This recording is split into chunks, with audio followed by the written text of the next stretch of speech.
We're good. All right. Oh, I forgot to turn this on. See, I told Landon, he came up and handed this to me, and I forgot that I even had to put it on. I was just ready to just start speaking, and here I go, I already forget it. Okay, so we're going to be in 1 Kings chapter 22 today. 1 Kings chapter 22. By now, this has become commonplace for me when I teach. I haven't been in this class for a little while, so what's been happening? What have we been studying? Does anybody remember?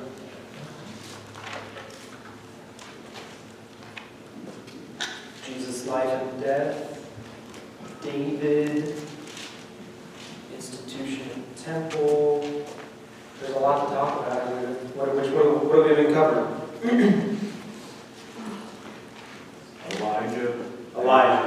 Elijah and Ahab, right. Well, you got two questions in one. So the next one was, what's the major prophet that we've been talking about, right? Elijah. Elijah has been involved a lot in the past couple chapters. Who is King Ahab? A wicked king. He is a wicked king. He's in fact the most wicked king that we know of, at least. If you look back in 1 Kings chapter 16, I think it is. Let me get back there to make sure I'm actually quoting the right one. What was that? If you look at 1 Kings 16,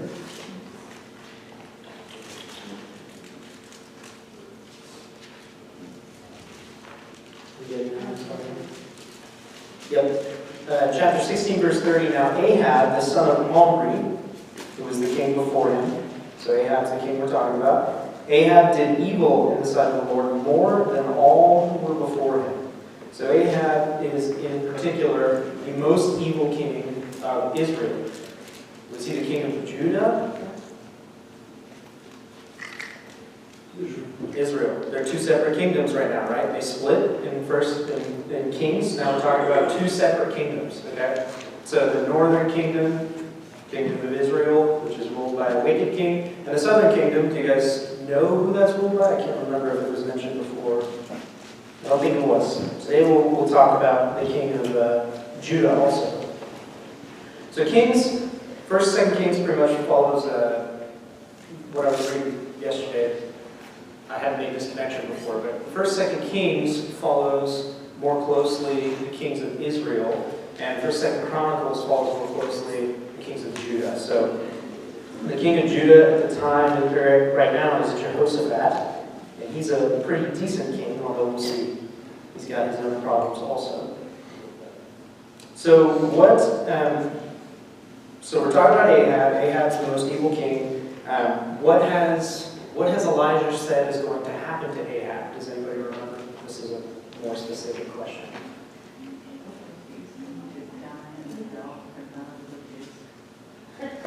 He's going to die, and the dogs are going to lick his blood, right?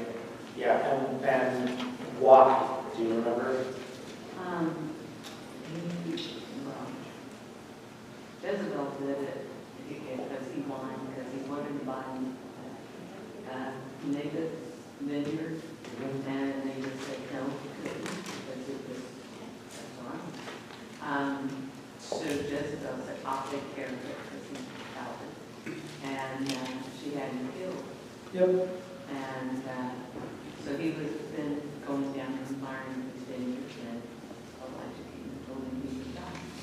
Yep. So Naboth, right? He was a Jezreelite. He had this vineyard that Ahab really wanted.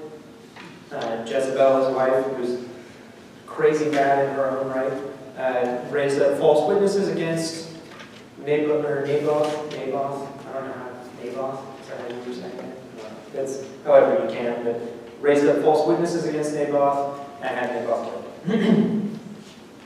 Do we remember the major country? There's a lot of review. I want to just clarify real fast. There's a lot of review. The reason there's a lot of review is because this is a big story. So we have to remember all the different parts of it in order to understand the next part. Because this is the end of the story. This is the end of it. So we got to remember the whole beginning. So what is the kingdom that Israel has been fighting against most recently? Does anybody remember? Kingdom or empire or Syria. Yeah, there you go. Yeah, Syria. Syria, also called Aram. So some of your, oh, actually, this one doesn't. I guess I studied in a different version.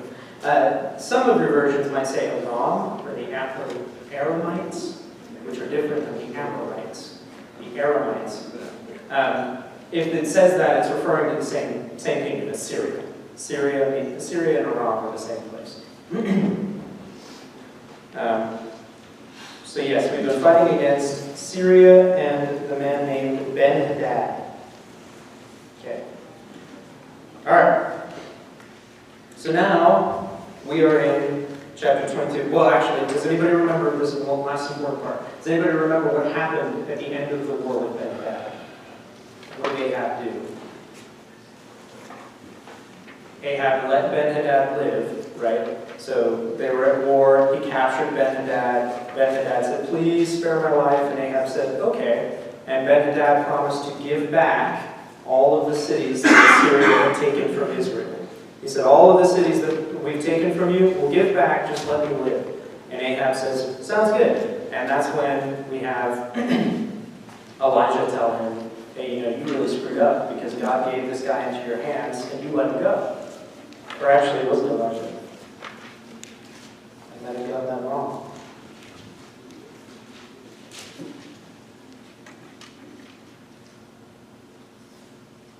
Yeah, actually, it doesn't say. So it says, a certain man of the sons of the prophets. Yeah. So somebody comes to him and says, hey, you've done wrong by letting Ben-Hadad live. God gave him into your hand. And you're going to pay for it, in essence. So we open up on 1 Kings 22. Can I get somebody to read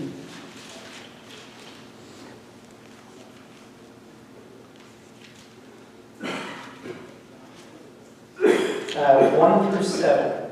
Could I get somebody to read 1 through 7?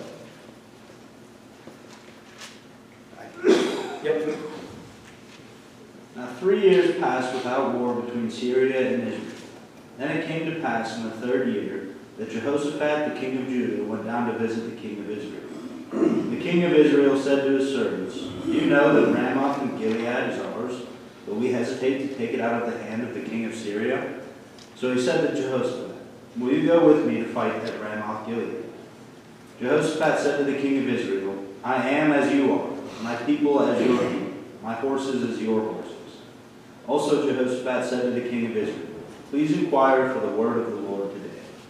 Then the king of Israel gathered the prophets together, about 400 men, and said to them, shall I go against Ramoth Gilead to fight, or shall I refrain? So they said, go up, for the Lord will deliver it into the hand of the king. And Jehoshaphat said, is there not still a prophet of the Lord here, that we may inquire of him? Okay. So the first thing is, we're not at war with Syria, right? Ahab's made peace. It's been peace for 3 years, and what has happened? Has Ben-Hadad fulfilled his promise to give back all the cities that he took? No. He's not fulfilled his promise. So the terms of this treaty are already not paying off. Right? So what does Ahab say?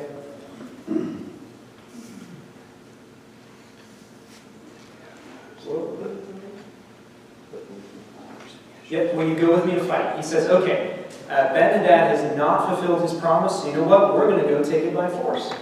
And he says this to the king of Judah, who's there with him at the time. So we'll read a little bit further on, but Jehoshaphat, the king of Judah, is actually a pretty good king. People kind of view him, when I was looking at this, people kind of view him as maybe a little naive or not well informed, because he's supposed to be, he's a pretty decent king, he has his flaws, but this is one of them. He comes to Ahab, who's the most evil king, in the history of Israel, and he's like, yeah, we're going to fight with you. And it's like, don't you know? Oh, and by the way, let's ask what God thinks, right? Something interesting about them asking what God thinks, right? Does anybody have, is in verse 5, when Jehoshaphat says, please inquire for the word of the Lord, do you see how that's all capital letters, even though they're smaller? It's capital L, capital O, capital R, capital E. Does anybody else have that? In 5? In 5. Yeah, some translations do this, some translations don't. The idea is if you see the Lord and it's all capital letters, that is the tetragrammaton, that's the Yahweh, right? Let's see what Yahweh says, okay? But if you look in verse 6, for those of you that do have, the capitalizations, at the end of verse 6, go up for the Lord will deliver you into the hand of the king. Are all those letters capitalized? No. Because that is Adonai. I do. You do have All it, okay. through. Yep. L-O-R-E, I looked again and it's all caps. Yeah, so the all caps means Yahweh, the lowercase with the capital L means Adonai. And Adonai is just kind of a general term for Lord. So when they use Lord, it doesn't necessarily refer to Yahweh, although it most often does. Some places in the Old Testament they use it, like a wife will say Adonai to her husband, right? She's not calling him God, she's saying Lord, and some places it's used to refer to other gods, these other gods. So we know that Ahab's a horrible person overall, at least in the sight of God, right? So he has all of these idols and all these things. So Jehoshaphat says to Ahab, hey, let's ask what God thinks. And he goes, yeah, sure. Bring out all 400 of my prophets. All 400 of these prophets say, yeah, the gods say that this is going to be good. And then that makes sense for why Jehoshaphat says in verse 7, well, don't we have a prophet, because it's again capitalized, don't we have a prophet of Yahweh that we can ask? So it kind of implies that these 400 prophets are not prophets of God, or at least not only. Go ahead. Were you saying something? Or? Yeah. Yeah. It's kind of interesting that it's 400 because that's the same number that when Elijah had his contest. Yep. There was 400 then. I think, if I remember right, those 400 were killed. Yep. So what if these are like your 400 next elevated? That's some type of number they had to have. Yeah, it appears to be, and that was in my next point, so you brought it up. It appears to be just kind of it's your standard number of core prophets. It's like, yes, we have 400. It's at least a multitude, right? It's like a lot, and they all agree. Something I kind of found was really interesting when I was reading about this. Somebody said, this is your first clue, or the rabbis in Judaism have said, this should be your first clue that they're not telling the truth. Because all 400 agree. That was the first thing. They said, if all 400 agree, that should be your first clue that maybe something's not right here. Because God often gives us information from multiple sources that say things that we might think are conflicting until we reason them out. Because the idea is that we're supposed to try and wrestle with it. We're supposed to try and understand it. My study Bible says these 400 prophets may have been the 400 Asherah priests left alive by Elijah at Carmel. All of those 450 prophets they have been killed.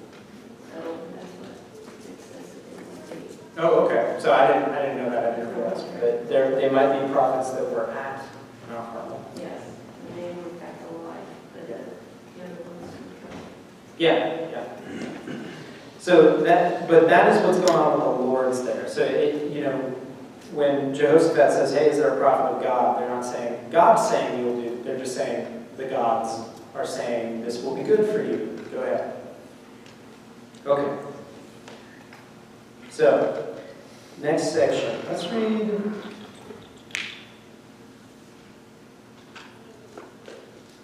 Yes, let's read 8 through 12. Can I get somebody to read 8 through 12? Yeah, go for it. The king of Israel said to Jehoshaphat, there is yet one man by whom we may inquire of the Lord, but I hate him because he does not prophesy good concerning me, but evil.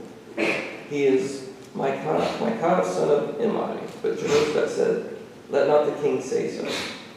Then the king of Israel called an officer and said, bring quickly Micaiah, son of Imai. Now the king of Israel and Jehoshaphat, king of Judah, were sitting each on his throne, arrayed in the robes, at the threshing floor at the entrance of the gate of Samaria. And all the prophets were prophesying before them. Then Zedekiah, son of Chenaanah, made horns of iron for himself and said, Thus says the Lord, with these you will gore the Arameans until they are consumed. All the prophets were prophesying thus, saying, Go up to Ramoth Gilead and prospect, for the Lord will give it to the hand of the king. Okay. So Jehoshaphat says this, is there not a prophet of Yahweh still that we can talk to? And Ahab brings up this guy, Micaiah. He says, there's a man, Micaiah, that we can talk to. Mine says Imlah. Did you say Imaiah? Yeah. So mine says Micaiah, son of Imlah. And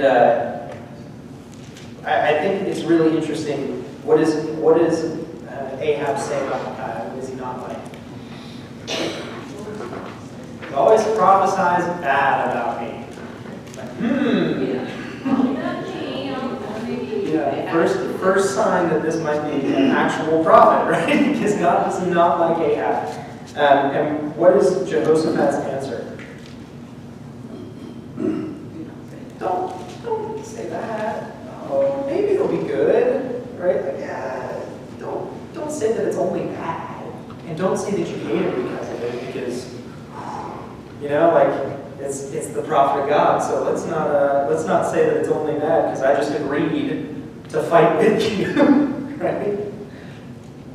So they bring it out. But what's really interesting, the king of Israel called on an officer and said, bring Micaiah the son of Imlah quickly. Kind of, to me, this implies that Micaiah is already in jail. Like, Ahab does not like this guy enough to the point he's like, yeah, he's rotting in a cell somewhere because all he does is prophesy bad about me. So go bring him out, I guess. Go bring him out. And then they array on the threshing floor. The threshing floor was used like once a year, right, during harvest. It's where they would set the grain and they would thresh it. They would thresh the grain.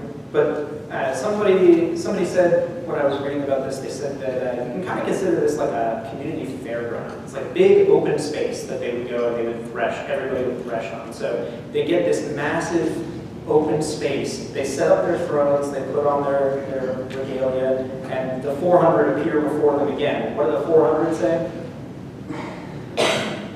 Same thing. It's good. Go. You got it, right? You almost wonder if Ahab's trying to like dissuade the king of Judah, Jehoshaphat, from asking for Micaiah. He's like, well, the 400 still say it's okay. And in particular, you get this guy named Zedekiah, who brings with him, he brings a prop. He brings horns that are made of iron. So in the context of Israel, the horns simplify strength. So the idea is, this guy, Zedekiah, comes and he brings these horns of iron and he says, you're going to crush the enemy with the horns of iron. Right? It's like kind of this big thing. But what's interesting is, what's the capital status of the Lord in verse 11? Capitalized, uncapitalized? It's capitalized. So this time, Zedekiah comes and says, asking for a promise of the Lord. Well, Yahweh says, and he says that. So, there's a couple different interpretations of this. Was Zedekiah a prophet of Yahweh? He could have been. He very well could have been. We'll talk about that here in a second. He also might not have been. He might have been just a random prophet, one of the 400 who Ahab had brought before him. And Ahab was saying, well, we're going to hear from this guy Micaiah. And Zedekiah says, oh, well, they want to hear from the Lord. So Yahweh says this, right? He's perhaps trying to usurp the word. I don't think necessarily that that's the case, just because of what we'll read here in a minute, but it's a possibility. So let's read 12 through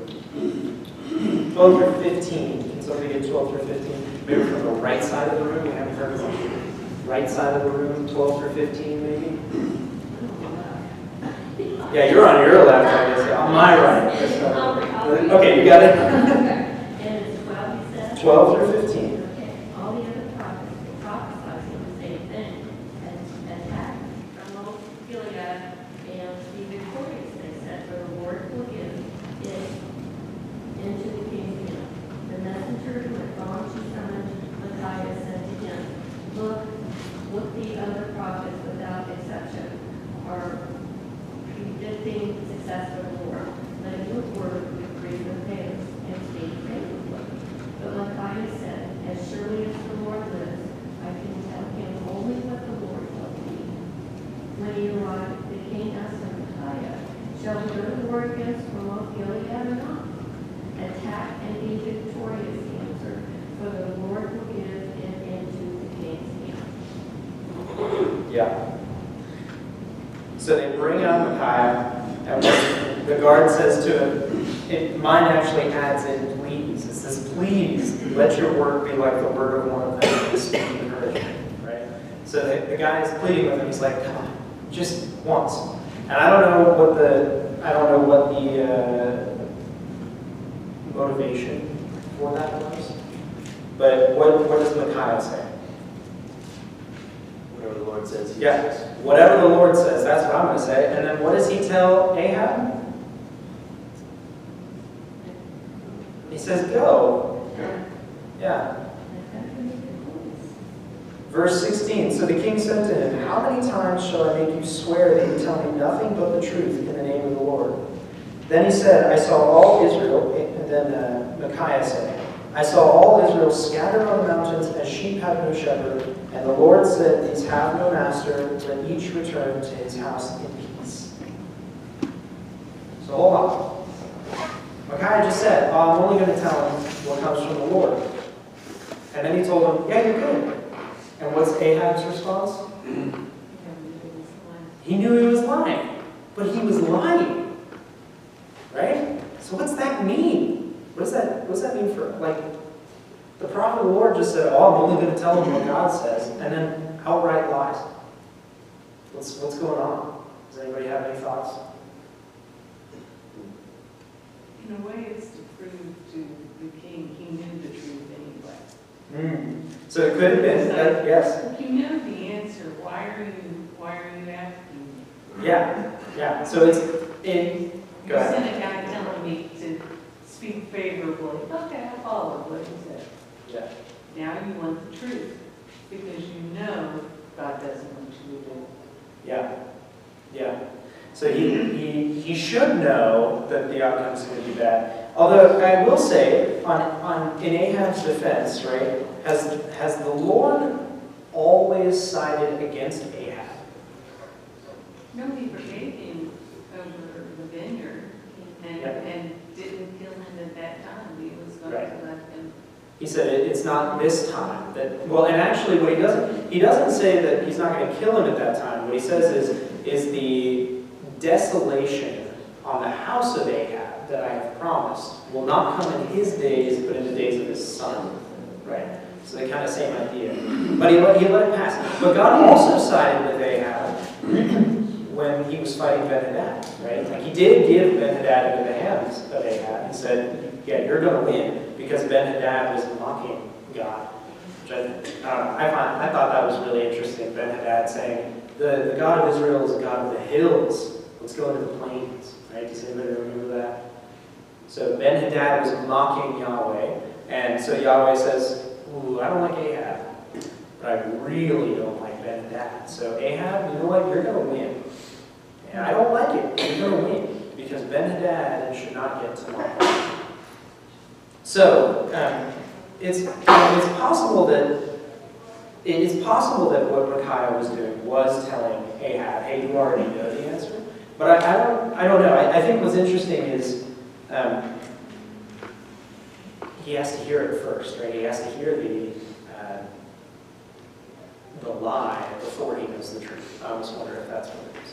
But are there any thoughts? Why are there any other thoughts? I'm sorry. Thank you. Are there any other thoughts why Micaiah might have lied? Well, we don't know the intonation in his voice either. Yep, It could have exactly. been a lot of sarcasm in it, could have, Yes. They already have a history. Yeah, exactly. He was already in prison, right? Because Ahab doesn't like him. Okay? And he gets sent before him. He says, I'm only going to tell him what God tells me. And then I think verse 16 is the telling result, the telling answer for why Micaiah is lying in verse 15. Because what verse 16 says, so the king said to him, how many times am I going to make you swear to tell me nothing but the truth in the name of Yahweh? Like, clearly he's lying. It's not just kind of like, yeah, you're good, go ahead, you're good. He kind of, the way I picture it in my mind's eyes, Micaiah kind of shuffles up to the room like, yeah, go ahead, you'll be fine. And Ahab's like, well, tell me the truth. He says, all right, you want the truth? Here's what the truth is. The truth is that I saw, and because this is the difference here too, right? We transfer from, in verse 15, go and prosper, the Lord will deliver it into the hand of the king. It's kind of like I'm telling you what the Lord will do. Then we go to verse 17, and it's what he saw, what the Lord said, right? So instead of telling you what the Lord will do for you, he says, this is what God says. This is what I saw, right? Which I think is interesting. He's kind of telling. Then he said, I saw all Israel scattered on the mountains as sheep that have no shepherd. And the Lord said, these have no master. Let each return to his house in peace. What that basically means is, shepherd Israel at the time is the king. If they go out and he sees all Israel scattered on the mountains with no shepherd, what does that mean for the king? He lost. Yeah, he's gone. The king is dead. That's what he's saying. So he says, if you go to war, you're going to die. That's just how it's going to happen. And notice, he doesn't say specifically which king. He doesn't. Into the hand of the king. So, that's kind of a way around it too, that with his answer, at least that's what it says in mine, go and prosper, for the Lord will deliver it unto the hand of the king. Yeah, in verse 15. That's right. I'm sorry, I was looking at verse 17. Yeah, so it says, for the Lord will deliver it into the hand of the king, not necessarily which king, right? Yeah. So maybe it will, maybe it won't. So maybe he's not even lying. Maybe eventually that's what's going to happen. But I kind of think that he was a king. Some king. Yeah, some king. Yeah. I kind of think that he was. I kind of think that he was being sarcastic on purpose, like trying to goad Ahab, right? But yes, it is interesting that it doesn't mention which particular king. Okay, so let's read on a little bit more. Let's go verse 18 through 23. Can I get anybody to read verse 18 through 23? Yep, go for it. And the king of Israel said to Jehoshaphat, did I not tell you he would not prophesy good concerning me, but evil? Then Micaiah said, therefore, hear the word of the Lord. I saw the Lord sitting on his throne, and all the host of heaven standing by, on his right hand and on his left. And the Lord said, who will persuade Ahab to go up, that he may fall at Ramoth Gilead? So one spoke in this manner, and another spoke in that manner. Then a spirit came forward and stood before the Lord and said, I will persuade him. The Lord said to him in that way, so he said, I will go out and be a lying spirit in the mouth of all his prophets. And the Lord said, you shall persuade him and also prevail. Go out and do so. Therefore, look, the Lord has put a lying spirit in the mouth of all these prophets of yours, and the Lord has declared disaster against you. So, Micaiah says, not only will you fall at Ramoth Gilead, but God has plotted your demise, right?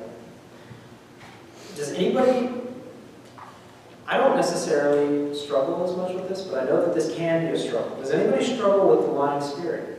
Does anybody turn that over in their mind, confused about that at all? I'm a little confused Yeah. about being really, he's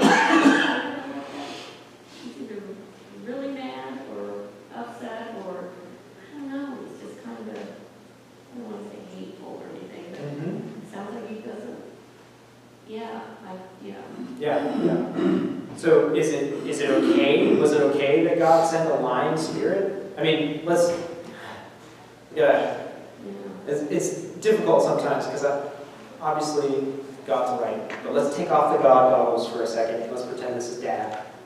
If, my dad said, yeah, you know what, I want Nathan to go do this thing, so I'm going to send all these people and they're going to lie to him. Is that okay? No. Yeah, doesn't It's seem God, doesn't seem so right. I mean, Well, so the question is how then can we understand why God or how God did this in a way that is consistent with who God is? Anybody have any thoughts? Is God stop talking to the prophets? Very easy. If he doesn't tell them, and I think they were weak enough to always be yes men to the king. Mm-hmm. So if God doesn't interfere and tell them anything, they're going to agree with whatever the king wants. Yeah. And tell him what he wants. So that's So his easy way is not necessarily a lie. To say, okay, let's see what you do. I'm going to hands off. right. And if I'm hands off, if he wants it, and you're going to agree with him all the way. Yeah. So one way that God could have achieved this was not necessarily sending a wrong message to his prophets, but not sending a message at all. Okay? The lying spirit part is a little bit more difficult though, right? So in that case, if that's what happened, if God didn't necessarily send a spirit, a lying spirit, right? Is that possible? Is it possible that this is imagery? So, Are they true prophets of God? and that's the question. So right now we've already got these 400 prophets that are not necessarily prophets of God, prophets of Yahweh, right? They're prophets of all sorts of other things. So it's possible that that's what's going on, that these prophets are lying to begin with, right? That God's not really sending it. Another interpretation, if this eases your mind, is that it's really not meant to be exactly what happened.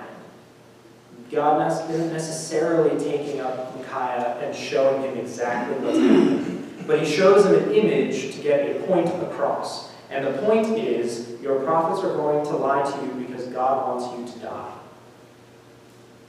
That could be what's going on. So, is this God directly lying? No. Right? God is sending a lying spirit.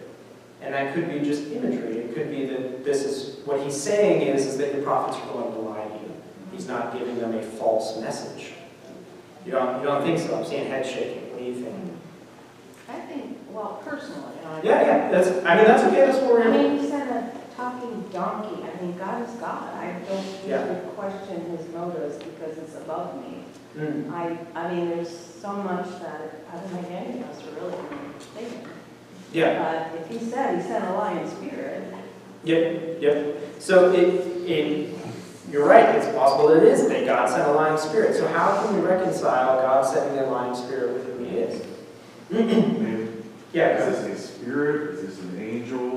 What is this? That's a good question. Because all angels are not of God. Right. Could this be a deceiving angel to begin with? Yeah. So what do you guys think? Do you think? I don't know. Does anybody's translation actually say angel instead of spirit? There are some translations that say angel sometimes. So the imagery used here, right? So God is on his throne, and there are people to the right, and there are people to the left. And like even in the end times, it says the people will be separated: the sheep to the right and the goats to the left. Right? And the idea is, okay, so the favored ones of God are on his right hand, and those who are not so favored of God are on the left. So it's possible that this is describing, when it says the heavenly host, when it describes the throne room of God, that it's possible that it's describing both demons and angels. That it's saying, hey, the evil spirits, the angels who have fallen, they are there also, and they are listening to God. And when God says, who's going to go deceive Ahab? Who's going to make sure that Ahab, not necessarily deceive, but who's going to go make sure that Ahab goes to war?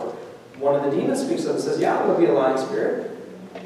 And God says, okay, I will permit that. So it's possible. So keeping tally marks. It's possible that it's just pure imagery and that God's really just trying to get across the point, hey, the prophets are going to lie.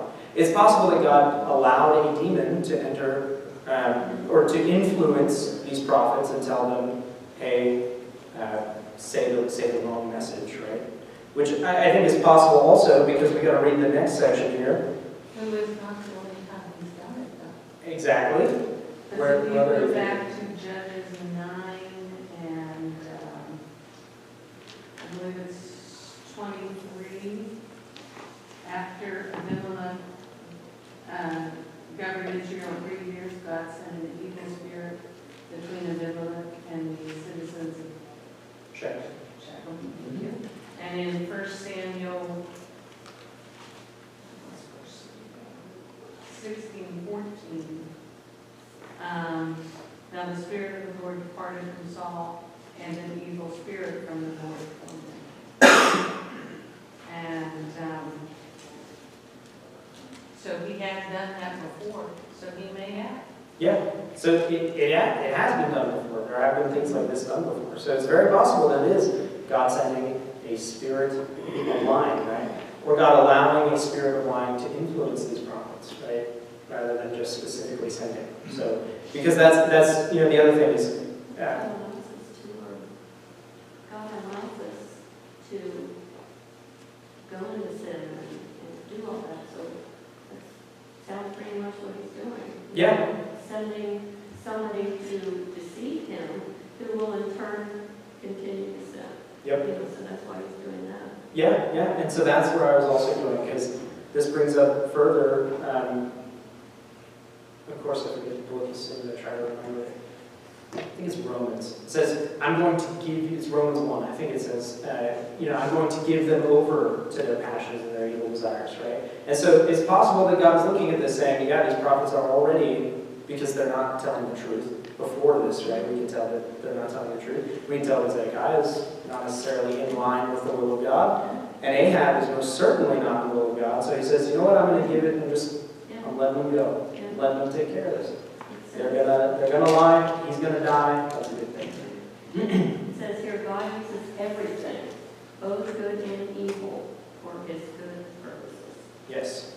And we know that. Yes. Okay. So, if anybody could. This is kind of jumping back to what we were talking about earlier with Micaiah lying. I think this could be a big part of the reason why he did, because he can tell, he sees that God's sending all of these prophets to go lie to Ahab to get him to go forward. So he goes up there saying, yeah, I'm going to say what I saw from the Lord. Well, he did see that from the Lord, and he realizes that that's his plan. But then he gets pushed farther. Okay, so what did you actually see? Because you never agreed with me. And then that's when it comes out, yeah, this is what's happening. Yeah, and so that goes back, that could be exactly why, like you said, that could be why Micaiah said in verse 15, go and prosper, it's going to be fine. Because that's what God sent the lying spirit to have all of the prophets deceive him and say, yeah, go for it, right? Okay, so if anybody had qualms about it to begin with, I hope that soothes some of them. I don't think it's as big as an issue, but it is important to ask these questions, because even though God is God and he's always good and he's always right, it's good to try and understand why he's good and why he's right, especially in these situations where it seems like he does something that's wrong. Okay, but we're going to finish up the chapter real fast. So Zedekiah, the son of Chenaanah, went near and struck Micaiah on the cheek. He smacks him. And he says, which way did the Spirit from the Lord go from me to speak to you? And Micaiah said, indeed, you shall see on that day when you go into an inner chamber to hide. It's kind of weird wording. Here's my understanding of this. Just because we're running short on time, I'll give you my understanding. My understanding is Zedekiah goes and strikes him and says, well, if I'm lying, then you are too. So where'd the Spirit of the Lord go when it came from me and went to you? That's what he's saying. If I have a spirit of lying, and you saw where it went because it went to you too. And then Micaiah responds, yeah, well, on that day, on the day when Ahab dies, you're going to go and hide because you lied to him, and you'll know that you lied to him. That's what's going to happen. And then the king of Israel says, take Micaiah, return him to Ammon, the governor of the city, and to Joash the king's son, and say, thus says the king, put this fellow in prison, feed him with bread of affliction, and with water of affliction until I come in peace. I'm going to come back in peace, and when I do, then he'll know. That's what the king's responding. Micaiah says, if you ever return in peace, the Lord has not spoken by me. And he says, take heed, all you people, probably as he's being dragged away. So they go and fight at Ramoth Gilead. King of Israel says to Jehoshaphat, I will disguise myself and go to battle, but you put on your robes. So the king of Israel disguises himself and goes into battle. Now the king of Syria had commanded the 32 captains of his chariots, saying, fight with no one, small or great, but only with the king of Israel. So it was when the captains of the chariots saw Jehoshaphat that they said, surely it is the king of Israel. Therefore they turned aside to fight against him, and Jehoshaphat cried out. And it happened when the captains of the chariots saw that it was not the king of Israel that they turned back from pursuing him. In Chronicles we hear that Jehoshaphat actually calls out and he prays. He says, he calls out to God and he says, he asks God to save him. And that's one of the reasons that Jehoshaphat is saved in this instance, even though he never really should have been there in the first place. When it happened, the captains of the chariots saw that, they turned aside. Now a certain man drew a bow at random and struck the king of Israel between the joints of his armor.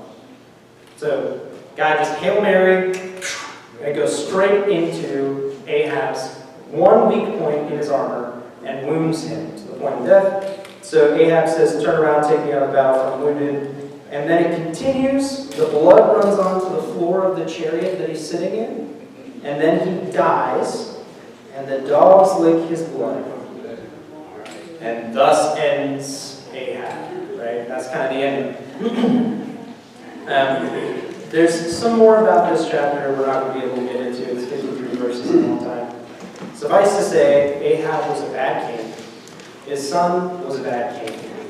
Jehoshaphat was a pretty decent king, except he had some problems, and that's about the summary of the last bit of the chapter. Thank you guys for all your comments, and I'm sorry that we went a little bit over. There's a lot in that chapter. Thank you guys.